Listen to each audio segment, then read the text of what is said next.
Hello friends, আজও চলে আসছে একটা রেসিপি নিয়ে। সেটা সিম্পল রেসিপি, ঘরোয়া প্রসেসে। তো পনিরের রেসিপি।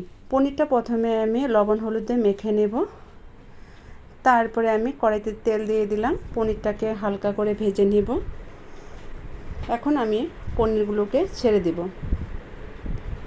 পনিরটা দেখো আমার ভাজা হয়ে গেছে, হালকা হালকা করে ভেজে নিয়েছি। এখন আমি এটাকে নামিয়ে দেব।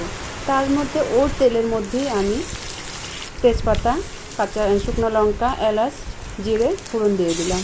এখন আলুগুলি দিয়ে দেবো। আলুগুলি আমি সিদ্ধ করে নিয়েছি। তো তারপরে টমেটো, কাঁচা লঙ্কা দিয়ে ভাজা ভাজা করে নেব। এখন আমি এখানে হলুদ, লবণ দিয়ে দেবো। তারপরে অল্প জিরের গুঁড়োও দিয়ে দেবো। এখন আমি এখানে গরম জল দিয়ে দিব। তো গরম জল দেওয়ার পরে যে পর্যন্ত আমার ঝোলটা না ফোটে তত অবধি আমি পনিরটা ছাড়বো না। ঝোল ফুটে গিয়েছে, এখন আমি পনিরও ছেড়ে দিয়েছি। তোমাদের যদি ভালো লেগে থাকে তাহলে একটা লাইক কমেন্ট করবে। ঘরোয়া প্রসেসে একদম পনির 10 মিনিটসের মধ্যে হয়ে যায়।